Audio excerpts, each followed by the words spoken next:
Hey guys, taking a break from the fabrication side of this to do an episode specifically on this new upgrade I got. Now this is going to be an upgrade to the running gear on this truck. These are the RcBro's Burly tubes. Now if you're not more in tune with the comp side or things like that of RC crawling, you may not have seen a product like this before. What these do is these go inside the axle tube and then extend it out a little bit, and what that allows you to do is run a spline style C-hub off of the Axial XR10 or Axial Wraith. The splining allows you to be able to adjust the caster of your C-hubs more. There is clockable C-hubs for the SCX10 style axles, but I think they only give you one of two positions. So these give you much more adjustability there. The other thing is they widen out the axle, but then you can run the 8-degree kingpin inclination that comes standard on the Wraith and XR10. And what that does is that allows you to greatly reduce the amount of scrub steer. The other big benefit to these is that you get to run the universal axle shafts that were designed and came with the Axial XR10. Now the nice thing about those universal shafts, tons of steering, tons of strength right out of the bag, and for about 30 bucks, I think, $30 or $40 for those shafts. What I'm going to go over tonight is the installation of these into this Jeep. The fabrication of the rear end of this thing has already started, and I'm going to do a video specifically on that, but you might get a peek at what's going on back there. And I told you what I was doing in the last video, but you might see just a little bit, but I'll cover all of that in the next video, hopefully in the next couple of days. So I'm going to get into the installation of this. First thing I'm going to do is I'm going to take out that front axle, because that's where these are getting installed. Alright, so I've got the axle taken apart now. The only thing different about this axle than a bone stock one is that I do have that Axial 4-link truss on there that I've got the ends cut off of. That's just to maximize clearances out on the axle tubes so that I can get the maximum amount of up travel. Other than that, this is just a bone stock axle. So all I'm going to do now though is I'm going to take the thing apart, split the cases so that I can get to the insides. I am going to remove the knuckles and C-hubs. From the knuckles, the only thing I'm going to reuse are those kingpin bushings and maybe those kingpin bolts. But other than that, that's all I'm going to reuse on the outside of this. So I'm going to get this disassembled quick, and then we'll move on to the installation of the RcBro's Burly tubes. As far as installation goes, these are very simple. There's a little divot on the on this inside diameter here that's milled down, and what that is to hold the tube from rotating, and that goes where the little indention is on your original axle housing where the C-hub screwed in. So just line that up in there roughly and seat those in when you seat the screws.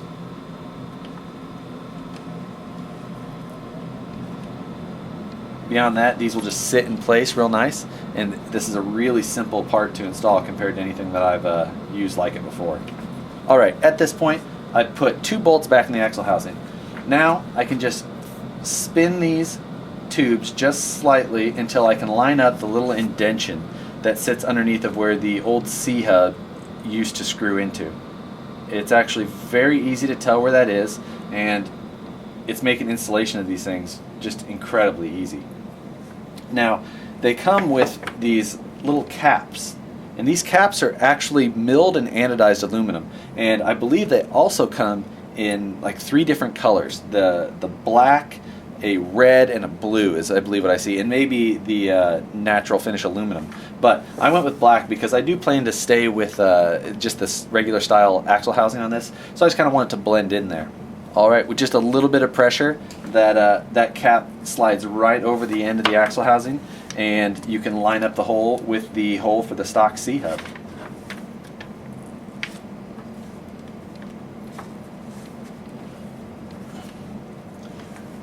Same fit and same installation on the other side. The machining on them seems really high quality.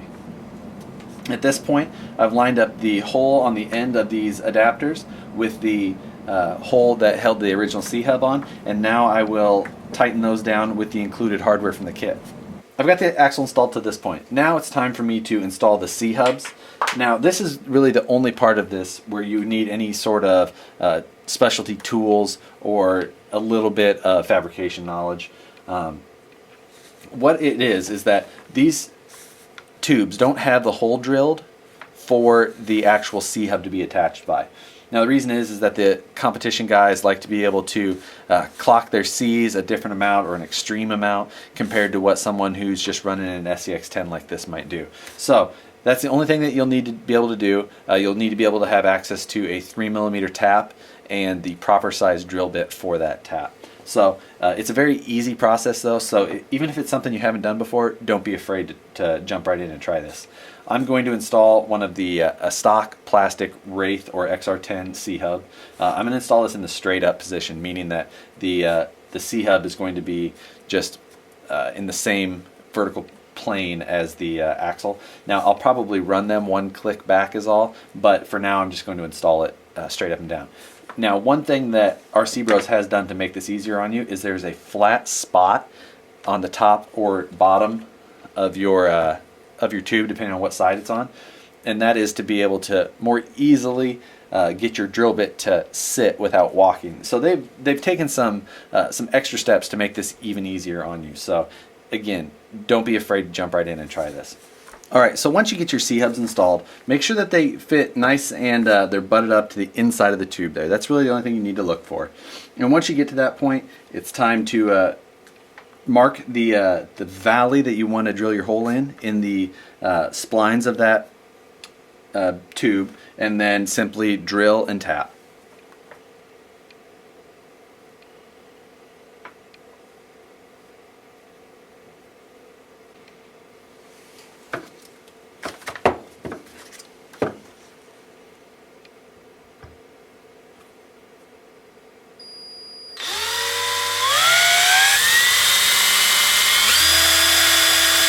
Alright, now for the tapping part.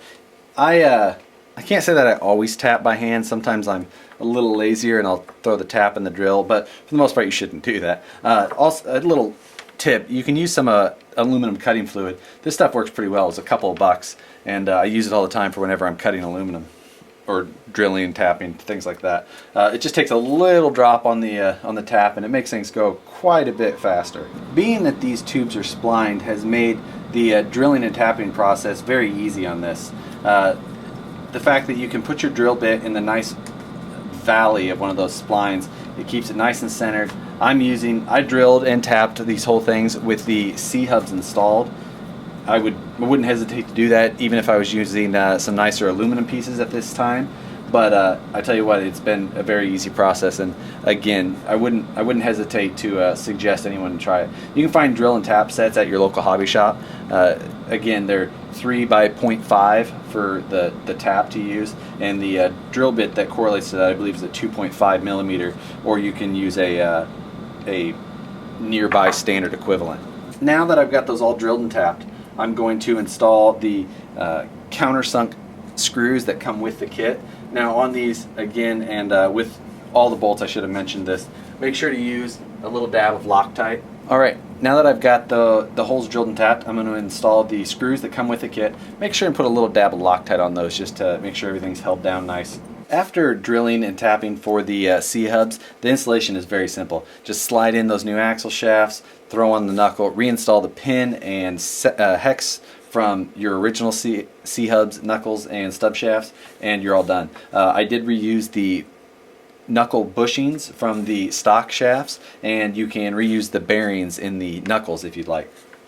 Beyond that, that's really all there is to installing this thing. And now you've got an axle that has more steering, has less scrub steer, and has more strength than the stock stuff by far. And even most of the like the Axial CVDs that are available for the SCX10 axles, this is a much stronger setup than even that. So a nice little deal. I'm going to get this installed back in the truck, and you can see the width difference that we've got going on right now.